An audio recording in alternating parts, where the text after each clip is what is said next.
First of all, thank you very much for having the chance to be here with you. I'm going to talk to you about this project I really love. I enjoy a lot in my daily life. I work on this with other projects, but this one definitely I enjoy it quite a lot. As she said, I belong to Barcelona City Council, and the name of the project is called Rooftop Gardens, the social dimension of an horticulture project. And before I'll go into this matter, I would like to introduce a little bit who I am, where I belong to, because we are kind of intruders here, probably, to this kind of projects. I belong, as I said, to the Barcelona City Council, but specifically I belong to the Municipal Institute for People with Disabilities. This institute, what we do, our goal is to promote the equal participation of the people with disabilities in the social life in Barcelona, I would say, community life in Barcelona. So what we do really is we go after the rest of the departments of the Barcelona City Council and tell them that they have to remember about the people with disabilities, because they usually are forgotten. So specifically what we do is, for instance, we go to chase the people who's in charge of housing, or people who's in charge of museums, or people who's in charge of sports, or whatever, and we tell them that they have to take into account people with disabilities in their specific policies, and we kind of assess them. Okay, I explain you this because this is how this project started, really. In this idea, we once, like 10 years ago, or even more, I think, we started a new project with the Parks and Gardens Department of the Barcelona City Council, in a project that we set up together. In that time, we set up 18 different plots of land in Barcelona that were made available for people with disabilities that belong to any kind of an NGOs association related to these people. The project was quite successful, really. Everyone found out that we got very good results and benefits for the users, the farmers of the project. So we wanted to grow up and have more plots like this one, but we have a problem that's probably shared with other cities here present today. Barcelona is a very high density city, so we don't really have many places to locate this kind of projects, like ordinary lands like these ones you can see in the picture. So this is how we started thinking on where to locate our new projects that we wanted to set up. And here, just a quick note, probably the rest of the Mediterranean cities and countries here present, they know it because they have the same. Probably in the north it's quite different. Here, Barcelona has, we do have a lot of, we do not have places to set up this kind of lands, but we do have a lot of rooftops that are flat because of the kind of the building we have. And there's plenty of it, and there's thousands of square kilometers of flat rooftops in the city that are really, they are useless right now. There's nothing going on there, and here's where our idea came up. Okay, we thought, why don't we take advantage of these places, and here we can build up new allotments for the people we work for. So this is what the project is really about. The project consists on different people that belong to NGOs for people with disabilities. They manage hydroponic urban gardens on rooftop of municipal facilities. Okay, and this is what is you can see here in the picture, for instance. The bottom of left, here's a bottom left picture. You can see here a rooftop that we taking advantage of.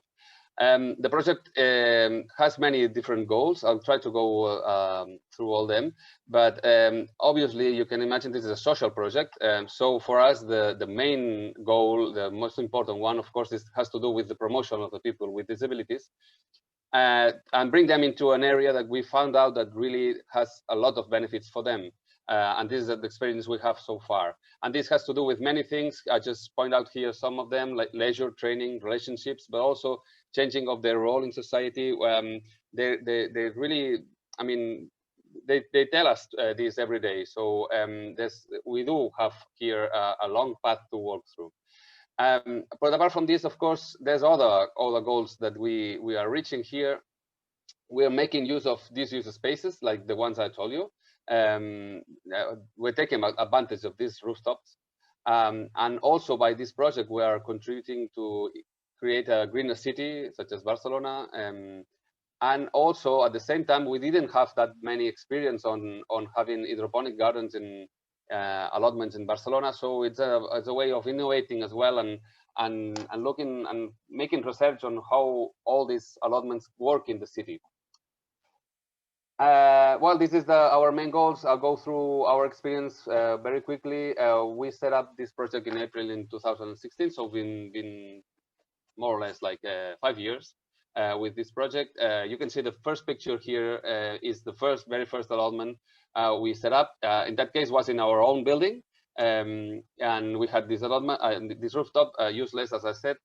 So we thought on starting the project as a pilot project. In that case, with people with intellectual disabilities. Okay, the project has changed so far since then. I'll go through it right now, but for instance, you can see the bags were located, these bags for hydroponic system were located on the ground. Right now we've changed this, and you can see it in the other pictures that belong to the other allotments we have. We changed this thing, for instance, and now it's more accessible for people. So it's some of the improvement we got so far. Well, since 2016, we've got up to 8 different plots right now, and all of them located in rooftops and terraces as well, in different areas of the city. And we're willing to spread up as much as we can, and find out other places to build new allotments. Apart from that, another important difference from the beginning, we are incorporating new profiles of people with disabilities. Right, we started, as I said, with intellectual disabilities, but right now we already work with also with people with mental disorders and people with physical disabilities. Well, you can see in the bottom left picture someone with a wheelchair. We'll see it otherwise. This means that we have to make them accessible for people with reduced mobility as well, all these things. And the last thing about the implementation is just to say that there was a spin-off of the project that has to do also on changing the structure. We start on building vertical allotments as well, is the one on the right bottom picture. But also, and this is the most important thing and has to do with the presentation that just came up before me, we located this one in a school. And this has a lot of many good things that come up with it, because it's not only about the new structures that are less expensive and other things like that, but also because we started on working with other populations of the city, and we start on working with children, and we get close people with disabilities with children, some sector of population that they don't mix that often, and through the project we're getting so far in this way. The next steps of the project, well, there's always coming up new things, but just to tell you just briefly, there's 3 other new gardens coming on the way. 2 of them in schools, like this one I told you just right now. We thought on trying to make a replica of the project in other Catalan cities, but this is still in its beginning. And then for sure we want to keep on this idea of collaborating with other population groups such as children, as I already said, but also elderly people, vulnerable population, etc. The picture on the right, this is the accessible allotment we do have already. Here comes people with users of wheelchairs. Well, some general data about the project. I told you already the profile of people with disabilities that are participating are intellectual disabilities, people with mental disorders, also physical disabilities. And we would like to introduce as well people with visual and hearing impairments, but we didn't have done it so far. Just to let me know, they come once a week. Okay, each group, each group in each allotment, of course, and they come between 6 and 8 people for a group to the allotment they belong to. Of course, they share the place with the rest of the entities, even though they don't mix at the same time. Apart from that, tell you that we are increasing the number of varieties. Right now, we have up to 14 different varieties of vegetables that we are growing in these allotments. And something that I'll go into later on, just to let you know, right now with 7 of the 8, because the 8th allotment it's starting tomorrow actually. But with 7 of these allotments so far, we got up to 3,600 kilos of fresh food. Definitely, this was something we didn't expect, and that was a problem for us. So I'll get into this in a moment. But we had to manage this as well. The idea was that all the food was meant to be for the participants, for the farmers. But of course, they cannot afford to eat all that much fresh food. So this is how we kind of rethink again the project and improve it. I'll explain it to you right now. But before, just a quick note about the stakeholders. The nicest thing I would say of the project is that so many people involved in it. Of course, the main character here is the people with disabilities. You can understand that. We've got up to 15 different NGOs, entities that work that come to the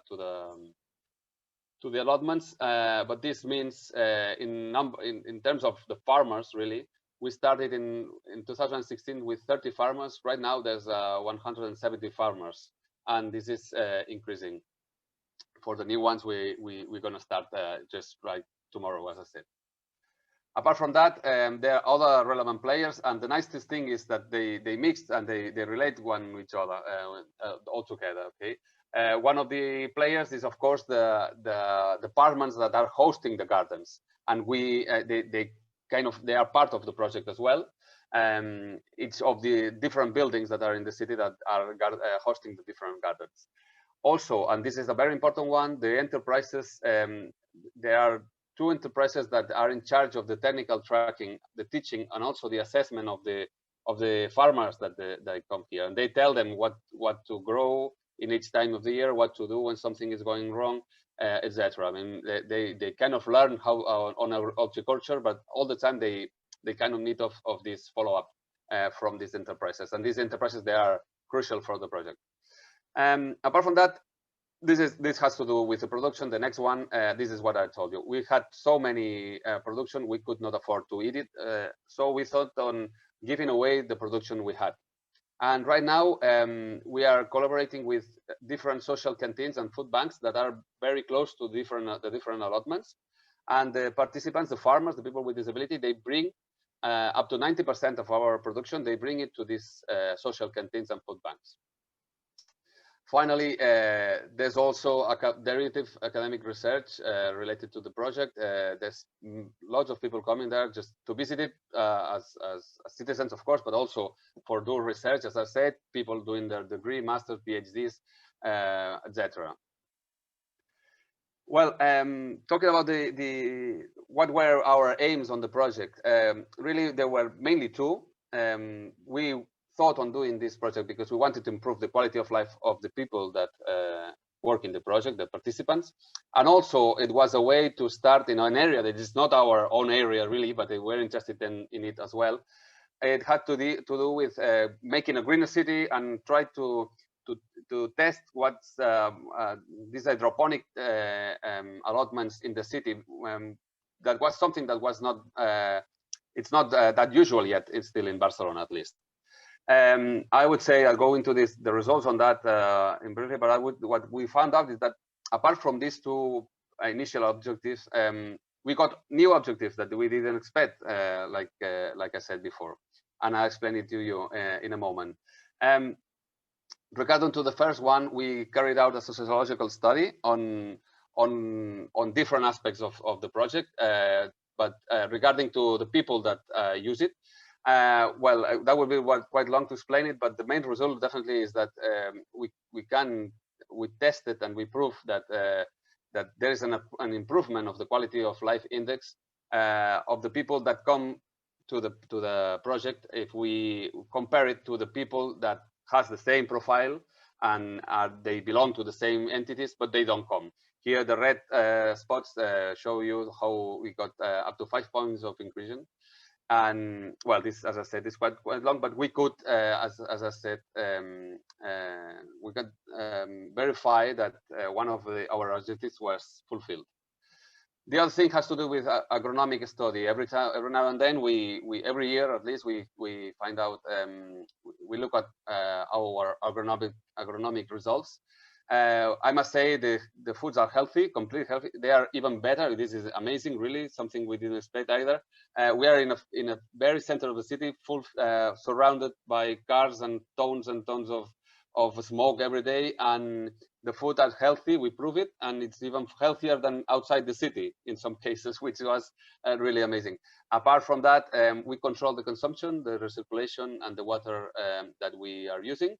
And as I already mentioned, we found out a high productivity of outcomes, that we have it in kilos of tomatoes, kilos of cucumbers. All this is, we are following it up as much as we can. Apart from that, the project has changed a little bit from the beginning. We set up, for instance, an open call for tender for the NGOs that want to participate. So they present their own project, and we choose the best one. Then regarding to the fact of that we give away the production, you can see here, this is a picture where one of the days they brought the food to a social canteen of one of the allotments. Here, I would say there's a surplus of the project on this matter, not only for the participants, but also for the people that are receiving this food. Because as I said, it's a high quality food. And this has to do at the same time, and this is what they told us. I mean, it's not me, it's the people from the canteens. They told us every now and then that this has to do with the dignity of the people that are receiving this food. Unfortunately, they receive food every day, but it's not in good conditions most of the time. And in this case, it is, and they value this very, very much. Other things that has improved, as I told you already, we've improved the accessibility of some of the rooftops for allowing the people to get in. We are trying every now and then different varieties of cultivation, and we are adding them if they function. If they don't, we keep it apart. Then we're increasing the task of the participants. You can see some pictures here of what they do, but there's a full amount of things they do every time they stay there. They stay there for more or less 1 hour. And we are trying to get them as much autonomous as they can. Okay, so in order to one day they be independent enough to not need the enterprises that are participating so far. And finally, I would say a word about adaptation. This is my last slide.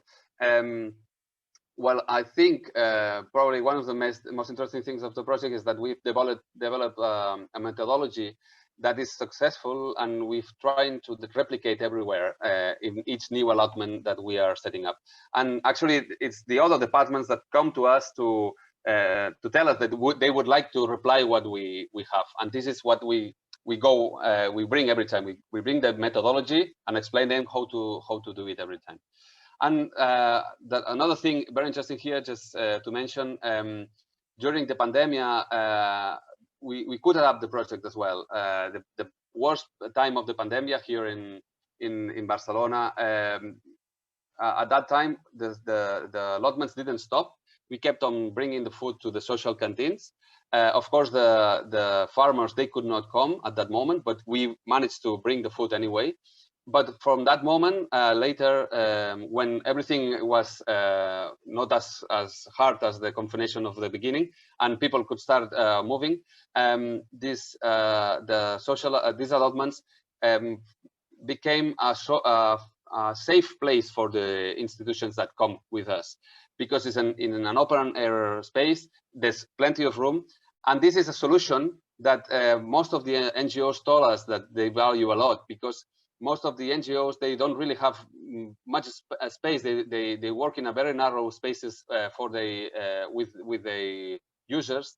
So they had to stop working most of the projects they had. Instead, the project of the rooftop allotment kept on, and it is actually still right now, for some NGOs, the only project they can do together with all their users. So we were very happy for the adaptation we had with the COVID. And the last thing to say, we won the European Public Sector Award from EPSA. This is from the EU award in 2019. And well, I'm glad to show you all this. Thank you very much for your attention, and I hope you like the project.